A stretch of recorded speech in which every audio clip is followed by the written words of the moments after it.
식료품점이 문 닫기 전에 가기 위해 달려가고 있어요. 모두들 여러분을 머리부터 발끝까지 똑바로 쳐다보고 있네요. 어떤 사람들은 보도에 걸려 넘어지고 서로 부딪히고 있어요. 자동차가 소화전에 부딪히지만 아무도 눈 하나 깜빡하지 않네요. 개가 여러분을 무서운 표정으로 보면서 으르렁거려요. 걸음을 옮길 때마다 갑옷 조각들이 기계 속 녹슨 톱니바퀴처럼 덜컹거리면서 거슬리는 소리를 내고 있어요. 식료품점에 들어서니 모든 금속 탐지기에 난리가 나요.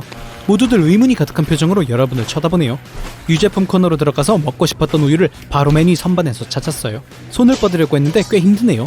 몸에 있는 모든 금속 조각들이 선반에 있는 물건들을 다치고 물건들은 넘어져서 땅에 쏟아져요. 점원 중 한 명이 당신을 쳐다봐요. 여러분이 엉망진창으로 만든 걸 치우는 게 별로 달갑지 않은 것 같네요. 그래서 착하고 고귀한 사람인 여러분은 대걸레로 신나게 청소를 하죠. 하지만 당신의 금속 소리를 내는 무기가 물건들을 더 쓰러뜨려요. 이건 누구와도 눈 마주치지 않으면서 천천히 도망가라는 신호죠. 중세시대 갑옷은 보호를 위해 착용했어요. 영화에서 주구장창 본 적 있죠? 온몸에 수톤의 금속판을 달고 어떻게 걷고 말을 타고 하는지를요. 신체적인 건 말할 것도 없고 움직이는 것조차 거의 불가능해 보이는데요. 갑옷 전체의 무게는 평균 20.4kg에서 24.9kg 사이예요. 여기에 헬멧을 더하면 2.3kg에서 4.5kg이 추가로 나가죠. 더 놀라운 건 이 전체 복장은 가득 차 있는 산소 탱크가 달린 소방관 옷보다 무게가 덜 나간다는 거예요. 아, 과일 야채 코너예요. 여기선 절대로 안 떨어뜨릴...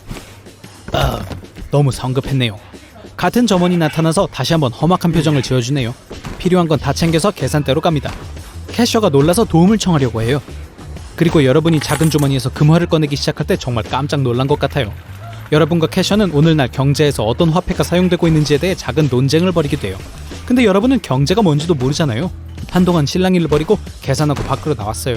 더 많은 사람들이 여러분을 계속 쳐다봐요. 모두들 폰을 꺼내서 사진을 찍어대고 있어요. 체인메일이 가로등 기둥에 걸려서 잡아당겨야 했죠.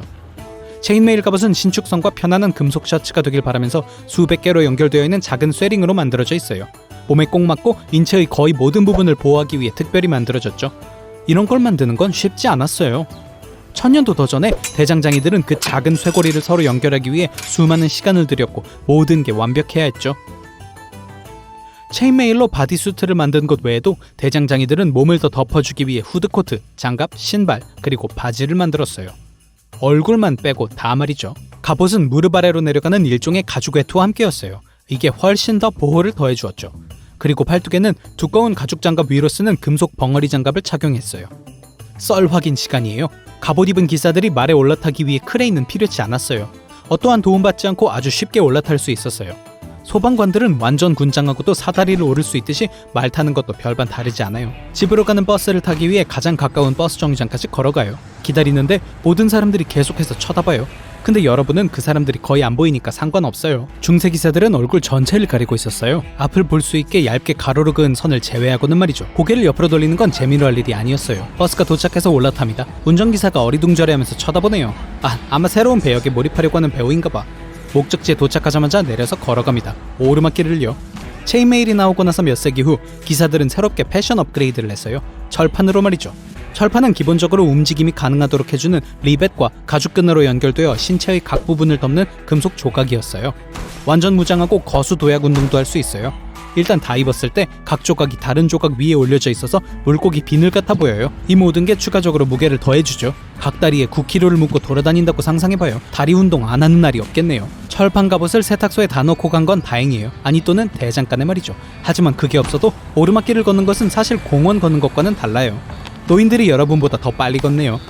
땀을 뚝뚝 흘리면서 정상에 다다랐어요. 이 옷을 벗는 것에 대해선 별 기대감이 없어요.